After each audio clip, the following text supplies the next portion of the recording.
नमस्कार, राष्ट्रीय टीवी देख रहे हैं आप और मैं हूं आपके साथ अक्षय ठाकुर। बुलेटिन की शुरुआत करेंगे और सबसे पहले बात करेंगे वोट चोरी के आरोप की। दिल्ली के कांग्रेस दफ्तर में नेता प्रतिपक्ष राहुल गांधी ने प्रेस कॉन्फ्रेंस के जरिए एक बार फिर वोट चोरी को लेकर गंभीर आरोप लगाए। स्क्रीन पर स्लाइड दिखाते हुए उन्होंने सीधा आरोप लगाया कि हरियाणा विधानसभा चुनाव 2024 में बीजेपी ने 25 लाख वोटों की चोरी की। इस दौरान उन्होंने कहा कि यह कोई छोटी मोटी गड़बड़ नहीं, सिस्टमैटिक चोरी है। पहले तो राहुल ने हरियाणा के नए मुख्यमंत्री नायब सिंह सैनी का एक पुराना वीडियो चलाया। वीडियो में सैनी चुनाव के 2 दिन बाद कुछ व्यवस्था का जिक्र कर रहे थे। राहुल गांधी ने तंज कसा, अरे भाई ये व्यवस्था कौन सी है? चुनाव के बाद ही रिजल्ट पलट गया और कांग्रेस हार गई, सबको पता है कि क्या हुआ। फिर राहुल ने बिहार पर निशाना साधा, बोले हरियाणा में जो खेल हुआ वही बिहार में होने वाला है। वहां भी वोटर लिस्ट में जमकर धांधली की जा रही है। हमें आखिरी पल में लिस्ट दी गई, उसमें लाखों नाम गायब हैं। इस दौरान राहुल गांधी ने मंच पर 5 वोटरों को भी बुलाने सबके रोते बिलखते बताया। उनका और पूरे परिवार का नाम वोटर लिस्ट से काट दिया गया। एक शख्स ने तो कहा मेरा वोटर कार्ड है, फोटो है, फिर भी नाम नहीं है। राहुल गांधी ने चेतावनी दी कि लोकतंत्र की हत्या है और अगर अब नहीं चेते तो बिहार भी चला जाएगा। कांग्रेस अब कोर्ट जाने की तैयारी कर रही है। यानी कुल मिलाकर राहुल का मैसेज साफ था, वोटर लिस्ट में खेल, वोट की चोरी और बीजेपी का मास्टर प्लान। अब देखना यह है कि चुनाव आयोग की तरफ से इस पर क्या जवाब दिया जाता है। बिहार विधानसभा चुनाव के दूसरे चरण की वोटिंग से ठीक पहले प्रचार का ग्राफ अब लगातार चढ़ता जा रहा है। आज समाजवादी पार्टी के राष्ट्रीय अध्यक्ष और उत्तर प्रदेश के पूर्व मुख्यमंत्री अखिलेश यादव ने भागलपुर जिले के नाथनगर विधानसभा क्षेत्र में एक जोरदार चुनावी सभा को संबोधित किया। इंडिया गठबंधन के उम्मीदवार के समर्थन में हुई इस रैली में अखिलेश यादव ने बीजेपी पर जमकर हमला बोला। उन्होंने एनडीए सरकार को गप्पू चप्पू का ठिकाना बताया और कहा कि बिहार को इनके झूठे वादों वाली राजनीति से बचाना जरूरी। इस दौरान अखिलेश यादव ने कहा कि बिहार के नौजवान पलायन कर रहे हैं, अपराध का ग्राफ बढ़ रहा है, फिर भी ये मंगल राज का ढोंग रच रहे हैं। उन्होंने मोकामा में एक जन स्वराज समर्थक की हत्या का जिक्र करते हुए कहा कि सुरक्षा के पहाड़ के बावजूद हत्या हो गई। ये जंगल राज है या फिर मंगल राज, जनता सब कुछ देख रही है। अखिलेश यादव ने तेजस्वी यादव को मुख्यमंत्री बनाने की अपील एक बार फिर दोहराई। बोले बिहार बदलाव चाहता है, तेजस्वी मुख्यमंत्री बने तो 200 यूनिट मुफ्त बिजली और नौकरियां देंगे, पलायन रुक जाएगा। ये चुनाव समृद्धि का चुनाव है, न कि बीजेपी के झूठ का। उधर बिहार के पटना में कार्तिक पूर्णिमा के मौके पर आस्था और श्रद्धा का अद्भुत संगम देखने को मिला। तड़के सुबह से ही हजारों की संख्या में श्रद्धालु गंगा घाटों पर पहुंचकर पवित्र गंगा में डुबकी लगाते दिखाई दिए। मान्यता है कि कार्तिक महीने की पूर्णिमा को गंगा स्नान करने से पाप नष्ट होते हैं और मनुष्य के जीवन में शांति और पुण्य की प्राप्ति होती है। इसी विश्वास के साथ बड़ी संख्या में लोग परिवार समेत घाटों पर पहुंचे और धार्मिक अनुष्ठान भी किए। घाटों पर भीड़ को देखते हुए किसी भी अनहोनी से बचने के लिए प्रशासन की ओर से पुख्ता इंतजाम किए गए। घाटों के किनारे जिला प्रशासन के साथ एनडीआरएफ और एसडीआरएफ की तैनाती भी की गई। वहीं राष्ट्रीय टीवी संवाददाता संजय कुमार ने घाट पर पहुंचकर वहां पर मौजूद श्रद्धालुओं से बातचीत की और सुरक्षा व्यवस्था का जायजा भी लिया।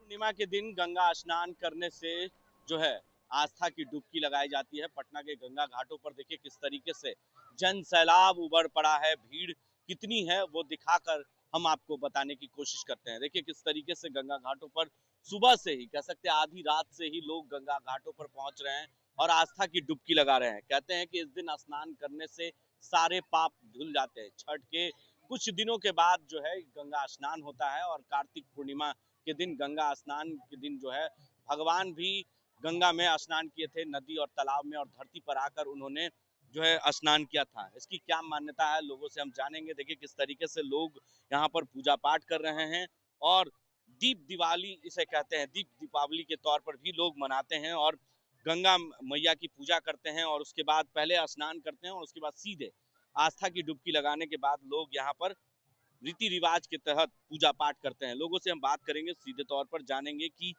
आस्था की डुबकी आपने लगा ली? हाँ, मैंने लगा ली। कितनी डुबकी लगाई? 5 डुबकी अपने नाम से, 5 डुबकी गुरु महाराज के नाम से, 5 डुबकी ससुर के नाम से, 5 डुबकी पूर्वज के नाम से, अच्छा। 5-5 डुबकी बाल बच्चे के नाम से। इस दिन गंगा स्नान करने से क्या फायदा है? सारे पाप धुल जाते हैं। इस दिन गंगा स्नान का बहुत महत्व माना गया है। ई के चलते गंगा स्नान करना जरूरी होता है। हम लोग गांव देहात से भी उठ के आते हैं, लेकिन हम तो पटना से आए हैं। मतलब कहते हैं कि छठ के कुछ दिन के बाद ही ये हाँ, ये स्नान होता है, पूर्णिया स्नान। पूर्णिया स्नान, जी भीड़ देखने जा रही है। हाँ हाँ, भीड़ तो खैर बहुत है, हाँ, बहुत लोग आए हैं। हाँ, पैर रखने की भी जगह नहीं है। हम लोग आते आते 1 से 1.5 घंटा लगा है आने में राजीव नगर से। राजीव नगर से यहाँ आने में हमको 1 से 1.5 घंटा लगा है 4 व्हीलर से। काफी भीड़ है और इस वक्त खचाखच यहाँ पर भीड़ देखने को मिल रही है। आस्था की डुबकी जो है लोग लगा रहे हैं और सुबह से ही गंगा स्नान करने के लिए गंगा घाटों पर इसी तरीके की भीड़ देखी जा रही है। ऐसी तमाम खबरों के लिए आप बने रहें राष्ट्र टीवी के साथ। और खबरों में आगे बढ़ेंगे, बात राजस्थान की, जहां पर मतदाता सूची के विशेष गहन पुनरीक्षण यानी एसआईआर अभियान की शुरुआत हो चुकी है।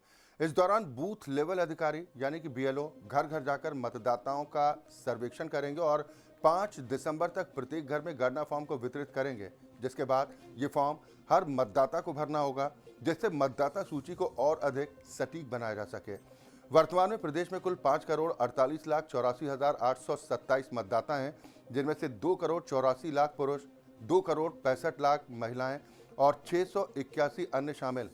विशेष पुनरीक्षण के तहत नए मतदाताओं को जोड़ा जाएगा, मृत या स्थानांतरित मतदाताओं के नाम हटाए जाएंगे और गलत नामों में सुधार की प्रक्रिया भी पूरी की जाएगी।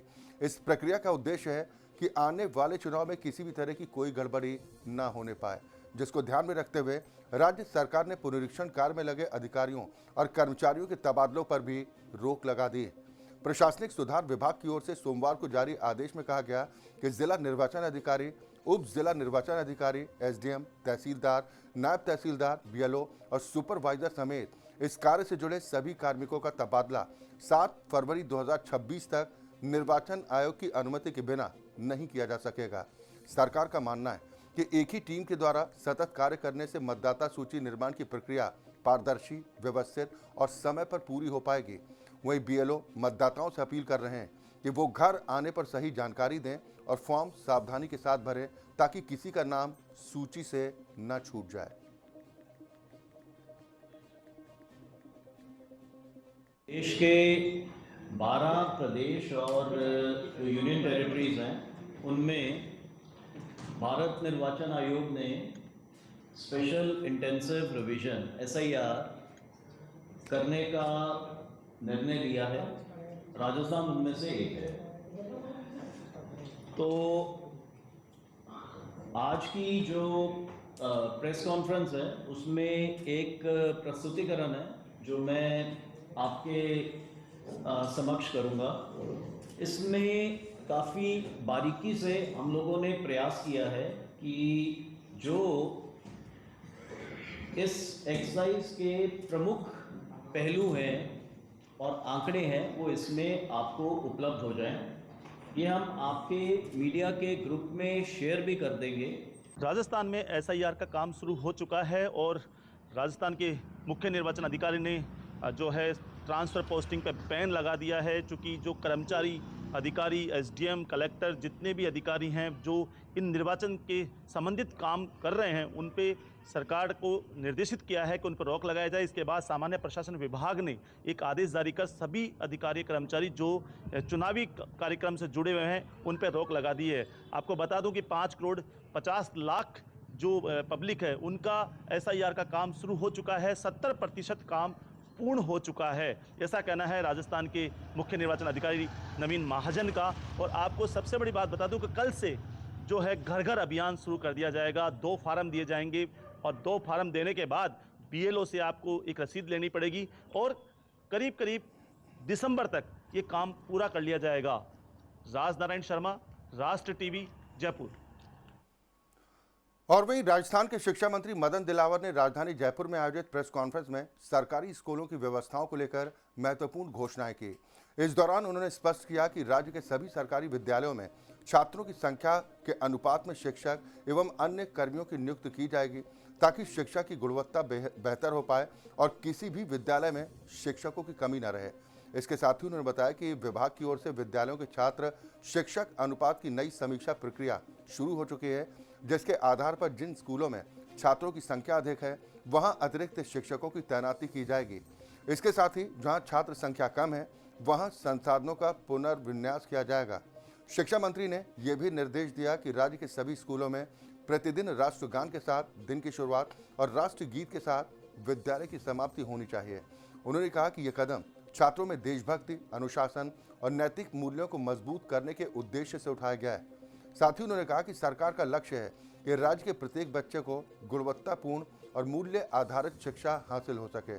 इसके लिए शिक्षक प्रशिक्षण, स्कूल निरीक्षण और शिक्षा के डिजिटलीकरण पर विशेष तौर पर फोकस किया जा रहा है। अंत में मंत्री की ओर से कहा गया कि शिक्षा विभाग की नई नीतियों को जल्द लागू किया जाएगा और इन सुधारों से राज्य की सरकारी शिक्षा व्यवस्था को नई दिशा मिल सकेगी। बच्चों यानी छात्रों की संख्या, विषय, संकाय, इसके आधार पर स्कूल में कितने अध्यापक, मंत्रालय कर्मचारी, अन्य कर्मचारी होना चाहिए, इनका हमने सैद्धांतिक रूप से तय कर लिया है।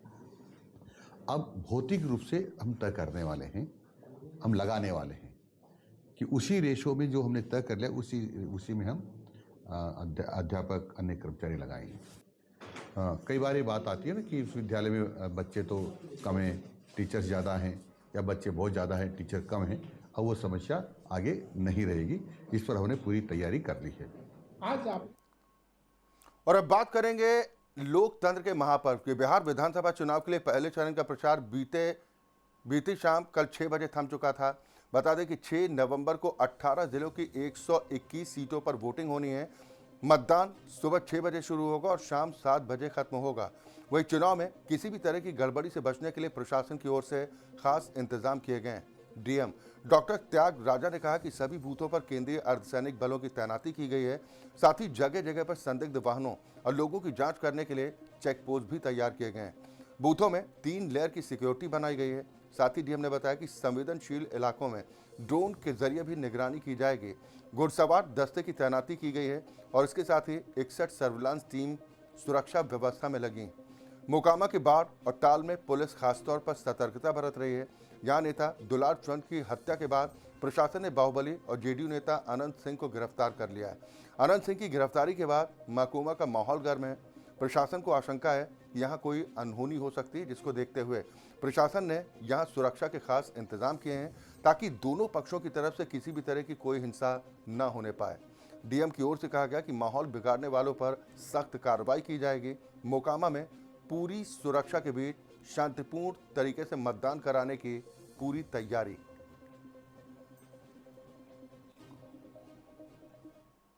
चुनाव प्रचार के भोंपू बंद हो चुके हैं, शोर थम चुका है। अब पहले चरण के मतदान 121 विधानसभा सीटों पर कल यानी 6 तारीख को गुरुवार के दिन सुबह 7 बजे से लेकर शाम 6 बजे तक मतदान होंगे। ऐसे में हम मतदान केंद्र पर पहुंच गए हैं जायजा लेने के लिए, जानकारी लेने के लिए किस तरह से बूथ बनाया गया है। देखिए, आदर्श मतदान केंद्र बनाया गया है पंत भवन पटना में और वोट करेगा सारा पटना, ये कहा जा रहा है चुनाव आयोग की तरफ से। काफी संख्या में केंद्रीय पुलिस बल की भी, सुरक्षा की बात करें तो केंद्रीय पुलिस बल की तैनाती की गई है। बिहार पुलिस के भी कई जवान होंगे। इस बार मोकामा में जो घटना घटी है उस घटना में भी काफी चर्चा का विषय बना हुआ है और इस पहले चरण में मोकामा भी विधानसभा है, तो उस मोकामा विधानसभा सीट पर भी काफी चर्चा हो रही है। जिस तरीके से दुलाल चंद की हत्या हुई, उसके बाद 14 दिन की न्यायिक हिरासत में मोकामा के पूर्व विधायक बाहुबली अनंत सिंह को जेल भेजा गया, उसके बाद वो वहां पर हॉट सीट बन गया, चर्चा का विषय बना हुआ। तो वहां पर भी घुड़सवार से भी नजरें रखी जाएंगी, सीसीटीवी कैमरों से नजरें रखी जाएंगी और ड्रोन का भी इस्तेमाल किया जाएगा, यानी सुरक्षा में ड्रोन का भी इस्तेमाल किया जाएगा। ऐसी तमाम खबरों के लिए आप बने रहें राष्ट्र टीवी के साथ। और खबरों में आगे बढ़ेंगे, बात करेंगे गोवा की। गोवा के पेडने के मोजिम वरचवाड़ा क्षेत्र में एक दर्दनाक घटना सामने आई, जहां पर 63 वर्षीय उमाकांत खोत की कथित तौर पर पिटाई के बाद हत्या कर दी गई। मृतक उमाकांत खोत स्थानीय स्तर पर जमीन के किराएदार थे और काफी वक्त से इस जमीन पर हो रहे अनाधिकृत खुदाई कार्य और कब्जे के खिलाफ सरकारी अधिकारियों से शिकायतें कर रहे थे। जानकारी के मुताबिक जमीन पर फिर से खुदाई का काम शुरू किया गया। इस पर उमाकांत खोत ने फ्लाइंग स्क्वाड को मौके पर बुलाया और उनसे जमीन की स्थिति दिखाने के लिए उनके आने का इंतजार कर रहे थे, लेकिन इसी दौरान कथित रूप से कुछ बाउंसरों ने उन पर हमला कर दिया, जिसके चलते उमाकांत खोत गंभीर रूप से घायल हो गए। उन्हें बचाया नहीं जा सका, उनकी मौके पर ही मौत हो गई। इस घटना के बाद मृतक के शव को पेडनेम की ट्यूम चर्च में रखा गया है। स्थानीय लोगों में काफी गुस्सा है और न्याय की मांग उठाई जा रही। सूत्रों के मुताबिक इस मामले में अब तक रिपोर्ट दर्ज नहीं की गई, जिसके चलते परिजन और ग्रामीणों ने आक्रोश जाहिर करते हुए कड़ी कार्रवाई की मांग की। स्थानीय लोग इस घटना को जमीन विवाद और दबंगई से जोड़कर देख रहे हैं और प्रशासन से जल्द जांच और दोषियों की गिरफ्तारी की मांग कर रहे हैं। 8-9 महीना पहला मामा मेरे पास आए थे और बोलने लगे कि हमने कंप्लेंट करेंगे घर का। मैं बोला उसको कि अगर हिल कटिंग अगर होता है ना चालू है तो कंप्लेंट दे दो।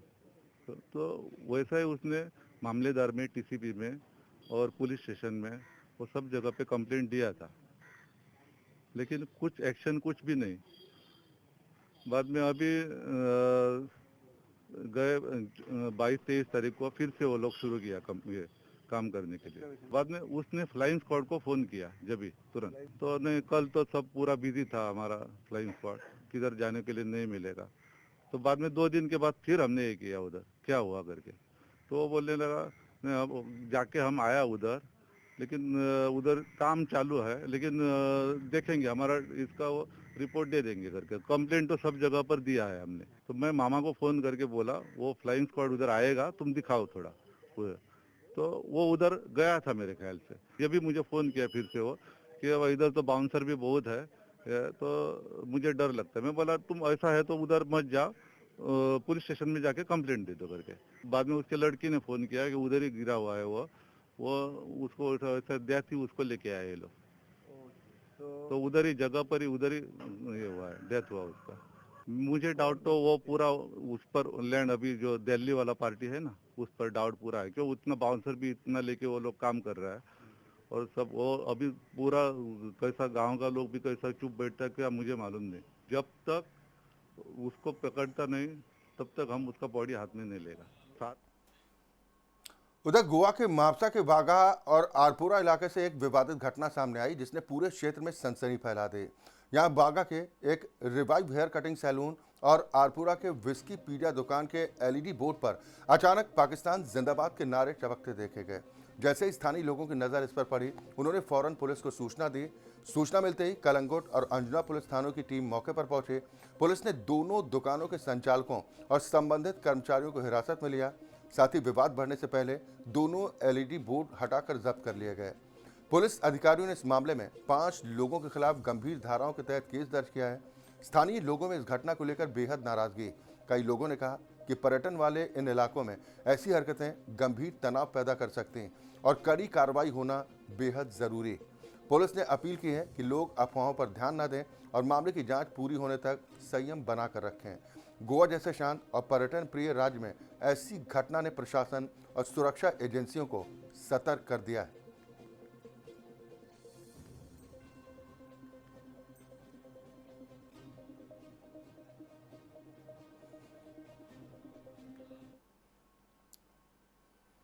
गोवा के पणजी में SIDC-LG के चेयरमैन का कार्यभार संभालने के बाद संकल्प आमोणकर ने शहर की सीवरेज व्यवस्था को लेकर एक बड़ा बयान दिया।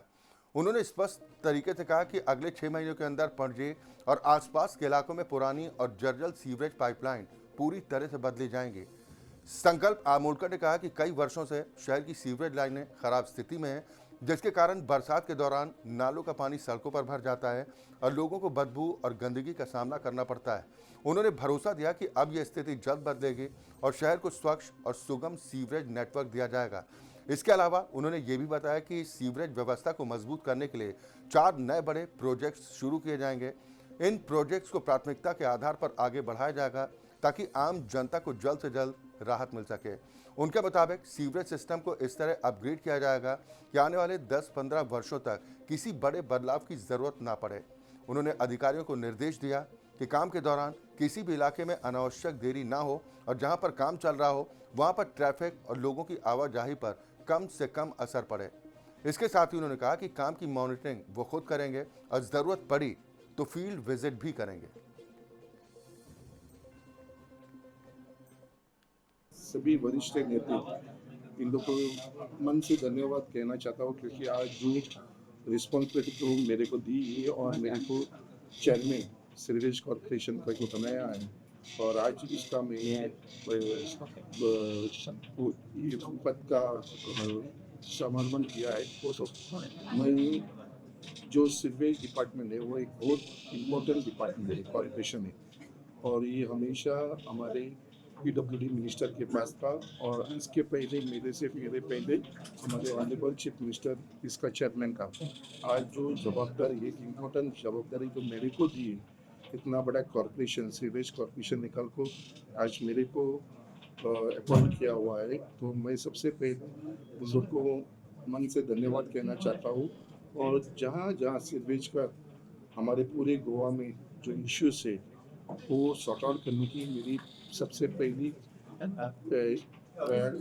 ये रहेगा मेरा। उधर गोवा के वॉस्को से एक ऐसी खबर आई है जो आपके दिल को छू लेगी। बता दें कि Shri Vishwanath Arlekar memorial school of education यानी VSS के वार्डन नगर कैंपस में आज स्कूल को दी जाने वाली नई बस के उद्घाटन समारोह का भव्य आयोजन हुआ। ये बस सांसद स्थानीय क्षेत्र विकास निधि यानी कि MP लेड के तहत स्कूल को दी गई। वहीं इस कार्यक्रम में मुख्य अतिथि के तौर पर केरल के राज्यपाल राजेंद्र आर्लेकर, राज्यसभा सांसद सदानंद शेठ तनावड़े ने शिरकत की। समारोह के दौरान अतिथियों का पारंपरिक तरीके से स्वागत किया, जिसके बाद दोनों अतिथियों ने बस का रिबन काटा और बस की चाबी स्कूल को सौंप दी। PTA ने उन्हें फूल माला पहनाई और कहा कि ये बस सिर्फ गाड़ी नहीं, बच्चों का सपना है। जिसके बाद सांसद सदानंद ने कहा कि शिक्षा है तो कल है। MP LED का हर पैसा बच्चों के भविष्य में लगना चाहिए। जिसके बाद राज्यपाल राजेंद्र आर्लेकर ने कहा कि मेरे पिता कहते थे, एक बच्चे को पढ़ाओ तो पूरा गांव पढ़ता है। आज वो सपना सच हुआ। सोचिए 50 से ज़्यादा बच्चे रोज़ इस बस में सवार होकर स्कूल पहुंचेंगे। दूर के गांव, टूटे रास्ते, बारिश, धूप, अब सबकी चिंता खत्म हो गई। इस दौरान वहां पर मौजूद शिक्षक सेवा मंडल, स्कूल स्टाफ और पेरेंट्स ने उनका तहे दिल से शुक्रिया अदा किया।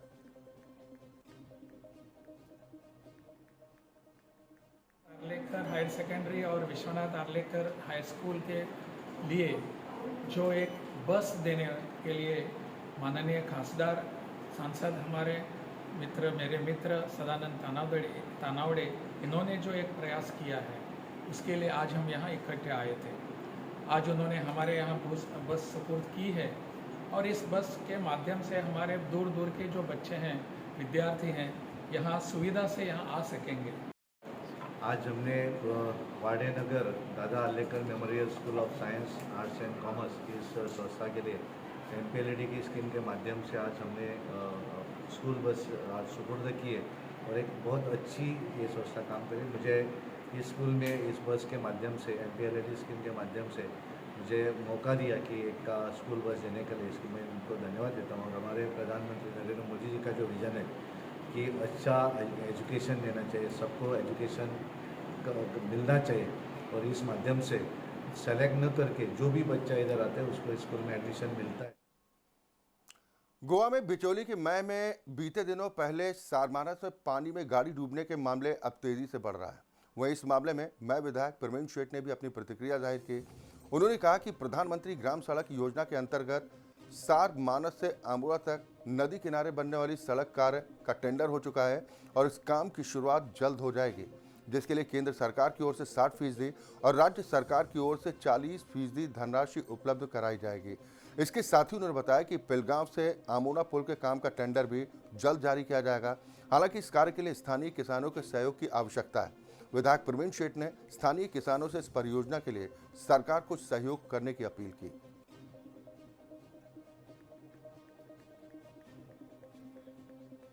सारमानस टोका ये जो फेरी पॉइंट है, यहाँ से जो फेरी चलती है, ये सबसे खतरनाक ऐसा वो ये जल मार्ग है।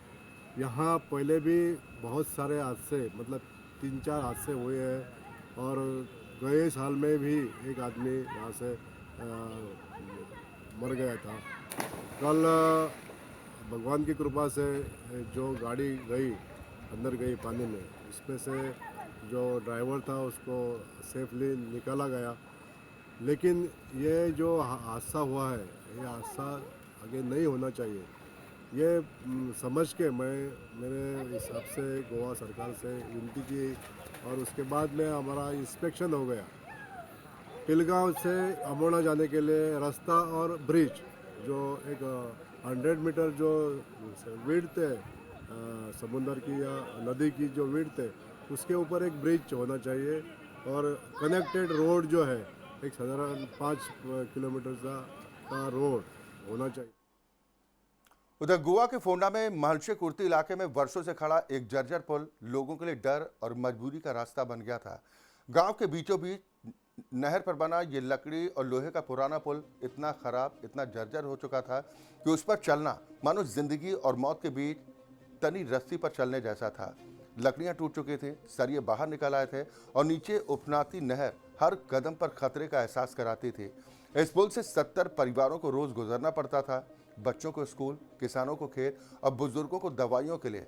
मगर हर बार घर लौटने तक परिवारों की धड़कनें लगातार बढ़ी रहती थी। खासकर माएँ अपने बच्चों को भेजते समय काफ़ी डर में रहती थी। वार्ड नंबर 5 के स्थानीय पंच सदस्यों ने पूर्व सरपंच नीलकांत नाइक के साथ मिलकर पुल की दयनीय स्थिति की जानकारी अधिकारियों तक पहुंचाई और निर्माण की मांग उठाई। उनकी आवाज़ सुनकर प्रशासन ने त्वरित कार्रवाई की और पुल के निर्माण का आदेश जारी कर दिया गया। मानसून के कारण हालांकि काम शुरू होने में कुछ देरी हुई, लेकिन अब निर्माण कार्य शुरू हो चुका है। काम शुरू होने की आवाज़ सुनते ही इलाके में खुशी की लहर दौड़ गई। लोगों ने कहा कि यह सिर्फ एक पुल नहीं, सुरक्षा और राहत का नया भरोसा है। अब बच्चे बेखौफ स्कूल जा सकेंगे और परिवारों के चेहरों पर डर की जगह सुकून लौट आएगा। स्थानीय लोगों का कहना है कि एकजुटता से बदलाव आता है और ये पुल उसी बदलाव की एक मिसाल।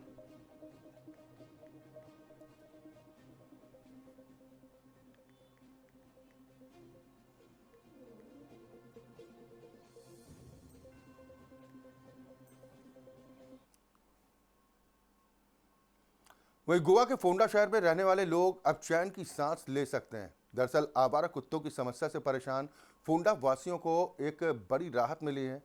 पीएमसी ने 1 महीने तक चले मेगा अभियान में आवारा कुत्तों की नसबंदी की प्रक्रिया पूरी की और 1121 कुत्तों का रेबीज टीकाकरण 100% उसका लक्ष्य हासिल कर लिया है। पीएमसी का ये अभियान सितंबर के आखिर से अक्टूबर तक चलाया गया। फोंडा पीएमसी के सीपी आनंद नाइक ने मेडिकल ऑफिसर प्रशांत नार्वेकर और डॉक्टर स्टेसी सिक्वेरा के साथ मिलकर ये जानकारी दी।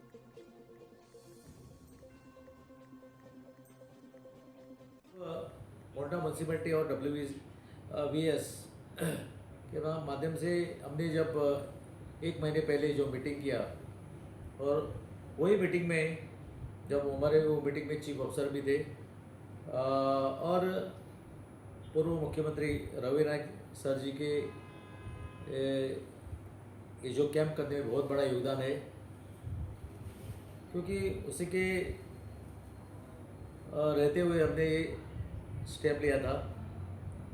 और जो कैंप 29 को हुआ, आप सभी ने देखा होगा, हमारा जो फंक्शन था राजीव गांधी कला मंदिर में, और ये जो कैंप सक्सेसफुल करने के लिए जो WVS की टीम, मिशन रेबीज और फोंडा म्यूनसिपैलिटी, सब लोगों ने बहुत बड़ी मेहनत की है। अवेयरनेस कैंप हमने सभी फोंडा, हमारा जो वार्ड है फोंडा के सभी 15 वार्ड, सब हमारे सहयोगी काउंसिलर्स, हमको सबका सपोर्ट मिला और